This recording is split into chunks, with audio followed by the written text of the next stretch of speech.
মোৰ লাষ্ট এয়াৰবিএনবিৰ ওপৰত যিটো ভিডিঅ' কৰিছিলোঁ বহুতে কমেণ্ট কৰিছে কি কোনোবাই 200-300 ছাৰ্ভিচ দিছে আপোনাৰ কি প্ৰব্লেম হৈছে। চাওক আপোনালোকে 200-300 টকাত যিটো ছাৰ্ভিচ দি কেনে আপুনি আপোনাৰ লগতে আপুনি বেলেগৰ বিজনেছটো আপুনি বেয়া কৰি আছে। চাওক আপুনি যেতিয়া 1-2 ঘণ্টাৰ ছাৰ্ভিচ দিব তেওঁলোকে কিয় গোটেই নাইটটোৰ কাৰণে ষ্টে কৰিব যাব।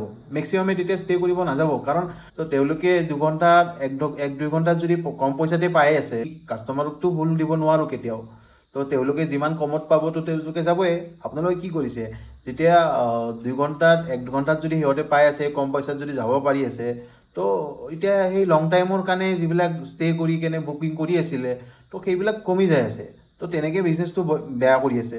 আৰু বহুতে কি এক্সাম্পল দি আছে কি এইটো লং টাইমৰ গেম হয়, এইটো আম্বানীৰ উদাহৰণ দি আছে, জিঅ'ৰ উদাহৰণ দি আছে। আৰে ভাই, আপোনালোকে নিজে আম্বানী নেকি? আপোনালোকৰ আম্বানীৰ দৰে পইচা আছে নেকি যে আপোনালোকে লং টাইম গেম খেলিব, আপুনি এতিয়া লছত চলাই থাকিব, পিছত যেতিয়া গোটেই মাৰ্কেটটো নোহোৱা হ'ব আপোনালোকে তেতিয়া প্ৰাইচ বঢ়াই দিব আৰু লং টাইম গেমত আপোনালোকে চলাই নিব পাৰিব।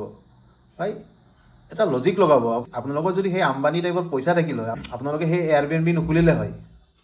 কিছুমান বস্তুত কমেণ্ট কৰাত সহজ, কিন্তু ৰিয়েলিটিটো চেকটো নকৰে আপোনালোকে, বেলেগক খালি গালিহে দিব পাৰে।